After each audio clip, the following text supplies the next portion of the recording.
Assalamualaikum warahmatullahi wabarakatuh. Alhamdulillah, assalatu wassalamu ala rasulillah, amma ba'd. Kaum muslimin yang dirahmati Allah subhanahu wa ta'ala, kali ini kita akan membahas tentang orang yang menyatakan dirinya ini bersedih ketika banyak orang yang membahas Ghufron sang ODGJ, ya. Ghufron Al-Edani, katanya Al-Bantani, ya. Ini Al-Edani kalau ini, ya, orang nggak waras. Jadi orang ini menyatakan bersedih, miris, ketika banyak orang-orang yang membahas si Ghufron. Ya. Banyak orang yang menghujat si Ghufron. Karena si Ghufron ini omongannya aneh dan nyeleneh. Dan kata orang ini, ya, percaya saja dengan ucapan Ghufron. Ya. Bisa jadi ucapannya benar. Jadi kalau ada orang-orang seperti Ghufron, ya, orang-orang yang aneh, itu percaya saja. Ya. Barangkali ucapan dia itu benar, ya, kita saja yang ilmunya belum nyampe. Jadi Ghufron ini sama orang ini, ya, disebut, ya, wali majedub lah, ya. Jadi wali majedub itu kan kalau kita melihat, ya, orangnya aneh, nyeleneh, tapi ternyata wali, ya. Si Ghufron pun dianggap seperti itu kaum muslimin. Na'udzubillah min dzalik. Ya. Orang yang gila, orang stres, orang yang sesat, kita diperintahkan untuk husnuzon, ya, barangkali orang itu benar. Tapi giliran ada orang yang benar, orang yang mendakwahkan Islam dengan pemahaman yang lurus, malah dibenci, malah difitnah. Ya. Di sini ada video dari Ar-Razi Hashim, di mana Ar-Razi Hashim ini sudah memfitnah Ustadz Salaf, ya, yaitu Ustadz Yazid bin Abdul Qadir Jawas, hafizahullah ta'ala, dan Ustadz Abdul Hakim Amir Abdad, hafizahullah ta'ala. Ucapan-ucapan dari Ustadz Yazid dan Ustadz Abdul Hakim dipelintir, ya, untuk membuat fitnah dan adu domba di kalangan kaum muslimin oleh Ar-Razi Hashim ini, ya. Coba kita simak videonya kaum muslimin. Karena ada sebuah taklim judulnya hukum bermuamalah dengan ahli bid'ah. Nah, mereka punya ajaran itu, ya. Hukum bermuamalah. Jangankan ngaji, mengucapkan salam pun haram. Menjawab salam pun tak boleh. Kenapa? Mengucapkan salam ke ahli bid'ah sama dengan meridhoi kebid'ahannya. Antum baca bukunya, buku-bukunya, ya, bukunya Abdul Hakim Abdad, bukunya Yazid, ya. Mereka ngomong begitu. Kita nggak ada masalah, Pak. Mereka yang menganggap kita masalah, ya. Ya sudahlah. Ya sudah. Nah, kaum muslimin, di sini Ar-Razi Hashim mengatakan bahwa ada taklim yang judulnya hukum bermuamalah dengan ahlul bid'ah. Dan di sana diajarkan jangankan ngaji dengan ahlul bid'ah. Bahkan mengucapkan salam pun hukumnya haram. Kemudian menjawab salam ahlul bid'ah itu tidak boleh. Karena apa? Karena dikatakan bahwa ketika kita mengucapkan salam atau menjawab salam para ahlul bid'ah, dikatakan kita ini sama dengan meridhoi kebid'ahan mereka. Dan itu pun katanya diajarkan di dalam buku-buku para asatidz salafi. Dan yang jelas disebutkan oleh Ar-Razi Hashim ini, Ustadz Yazid bin Abdul Qadir Jawas dan Ustadz Abdul Hakim Amir Abdad, hafizahullah ta'ala, ya. Apakah benar seperti itu kaum muslimin? Coba kita simak dulu, ya, sebuah kajian di mana Ustadz Yazid bin Abdul Qadir Jawas membahas tentang bagaimana kita bermuamalah dengan ahlul bid'ah, ya. Kita simak videonya. Yang kedua, pertanyaan berkaitan dengan sikap Ahlussunnah pada ahlul bid'ah. Ini saya ringkas dari kitab-kitab para ulama. Puluhan kitab saya ringkas ini. Bukan satu kitab. Ini untuk poin ini saya ringkas 10, mungkin untuk 15 kitab. Bagaimana sikap Ahlussunnah kepada ahlul bid'ah secara umum. Artinya nggak boleh salam. Tentunya ahlul bid'ah yang betul-betul dia tokoh ahlul bid'ah. Tokoh. Nggak boleh kita ucapkan salam kepada mereka. Nggak boleh kita senyum kepada mereka. Nggak boleh meningkatkan anak kita kepada ahlul bid'ah. Dan yang lainnya disebutkan oleh para ulama. Dan ada dalam kitab-kitabnya. Saya jelaskan sedikit juga di syarahnya. Syarah Aqidah Ahlussunnah wal Jamaah.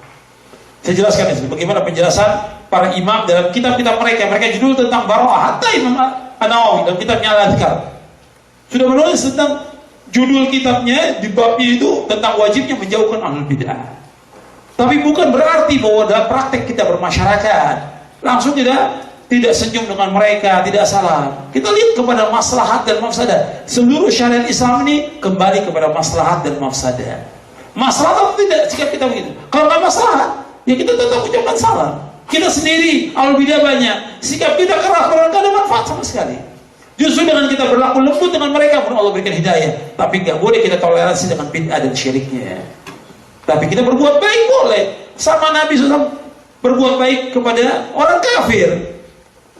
Ada orang kafir sakit, Nabi jenguk. Kafir, Nabi jenguk. Berarti termasuk hak muslim dengan muslim.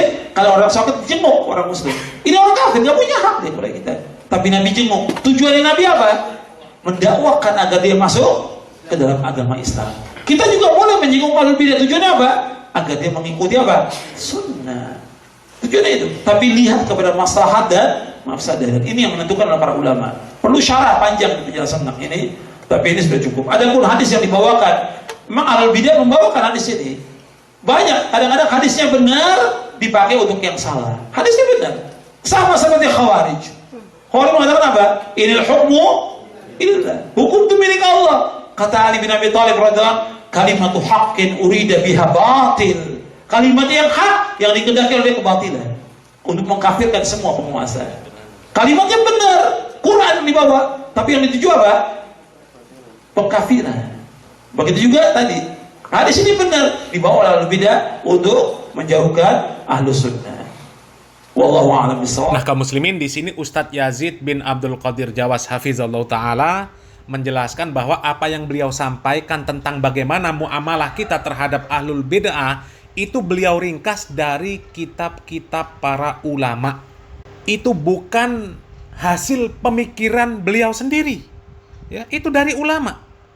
Salah satunya beliau menyebutkan Al-Imam An-Nawawi rahimahullah di kitabnya Al-Adhkar.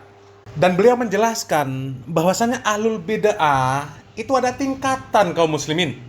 Ya, nggak semuanya sama. Sehingga cara menyikapi, cara bermuamalah dengan mereka itu juga berbeda-beda. Ya, nggak semuanya sama. Bagaimana kita menyikapi orang yang membuat bid'ah dalam bab akidah. Bagaimana orang yang membuat bid'ah dalam bab ibadah. Ya, dalam bab amalia. Bagaimana juga orang yang berbuat bid'ah dalam bab muamalah. Itu cara menyikapinya berbeda-beda. Dan ada proses-proses yang harus dilalui. Tidak serta-merta langsung disikapi dengan keras. Ya, ada kaedah-kaedah. Disampaikan dulu hujah kepada mereka. Bukan langsung menghajar, tidak boleh memberikan salam, tidak boleh senyum, tidak boleh duduk kepada mereka. Itu jalan terakhir. Ya, itu jalan terakhir. Bayangkan seperti yang disampaikan oleh Ustadz Yazid bin Abdul Qadir Jawas tadi, kaum muslimin. Ya. Kita menginginkan ahlul bid'ah itu kembali kepada tuntunan Islam yang benar. Mana mungkin mereka ini bisa kembali kepada tuntunan Islam yang benar, faham terhadap tuntunan Islam yang benar, tanpa adanya orang-orang yang faham terhadap syariat yang benar, mendakwahi mereka dengan baik, dengan hikmah. Kalau langsung main hajar, bagaimana dakwah bisa mereka terima? Ya. Sedang Rasulullah SAW saja kepada orang kafir, ya, orang kafir yang sakit dijenguk, ya, dengan harapan apa? Orang kafir tersebut dapat mengenal syariat Islam. Padahal kalau secara hak nggak punya hak. Ya. Hak antara muslim dengan muslim kalau sakit dijenguk, tapi orang kafir nggak punya hak di sana. Tapi Rasulullah SAW pergauli mereka dengan baik, dengan harapan mereka bisa mengenal syariat Islam. Lalu bagaimana dengan ahlul bid'ah yang mereka ya masih orang Islam? Hanya saja karena kejahilan mereka berbuat bid'ah, baik bid'ah dalam perkara akidah, dalam ibadah, maupun dalam bab muamalah. Jadi kalau Ar-Razi Hashim mengeneralisir bahwasanya para dai salafi mengharamkan untuk mengucapkan salam kepada ahlul bid'ah, melarang untuk senyum kepada ahlul bid'ah, duduk kepada ahlul bid'ah secara umum, ya, digeneralisir, maka itu jatuhnya kepada fitnah. Ya. Tapi kalau seandainya Ar-Razi Hashim ini menyampaikan, ya, sesuai dengan kaedah-kaedah para ulama, ya, sebagaimana yang disampaikan oleh Ustadz Yazid bin Abdul Qadir Jawas, bagaimana menyikapi tokoh-tokoh ahlul bid'ah, sesuai dengan tingkatan bid'ah mereka, ya, juga menerapkan kaidah-kaidah bagaimana menyikapi ahlul bid'ah yang benar, maka nggak ada masalah, silahkan. Ya. Mau terima kaidah-kaidah tersebut silahkan, tidak terima juga silahkan. Tapi kalau hanya membuat pelintiran-pelintiran kalimat-kalimat yang seperti itu, maka itu namanya memfitnah. Tapi ya tidak heran kalau Ar-Razi Hasim melakukan hal yang seperti itu kaum muslimin. Ya. Karena memang akidah beliau juga bermasalah. Ya. Bukan hanya bermasalah, rusak parah. Ya. Pernah di sebuah video Ar-Razi Hasim mengatakan orang yang menyembah Isa, tapi yang dilihat adalah kebesaran Allah, maka aman dari hisab. Itu kan konyol namanya. Ya, konyol. Ya, belum lagi Ar-Razi Hasim menganggap si Gufron ini wali. Ya, parah, ya. Parah. Jadi nggak heran kalau Ar-Razi Hasim kemudian menyebar fitnah terhadap orang-orang yang mendakwahkan sunnah, ya. Mudah-mudahan Allah Subhanahu wa taala memberikan taufik dan hidayah kepada Ar-Razi Hasim untuk dapat mengenal dakwah Islam yang hak ini kaum muslimin, ya. Mudah-mudahan bermanfaat. Barakallahu fikum. Wassalamualaikum warahmatullahi wabarakatuh. سؤال آخر: ما حكم السلام على المبتدع؟ قبل أن أجيب على السؤال، هل المبتدع عندك كلهم على درجة واحدة أيها السائل؟ البدع أنواع، بدعة مكفرة، من علمت بأنه مبتدع بدعة مكفرة لا تسلم عليه، ومن دون ذلك فهو من عصاة الموحدين تسلم عليه. ومسألة الهجران هذه مسألة تأتي في النهاية بعد العلاج، كالكي للعلاج، آخر العلاج الكي، كذلك آخر العلاج وآخر الأحوال هنا مع المبتدعة والعصاة الهجران آخر شيء. تبدأ بأن تقرب العاصي والمبتدع وتداريه وتجامله وتنصحه وتحاول إصلاحه إذا كان قصدك الإصلاح.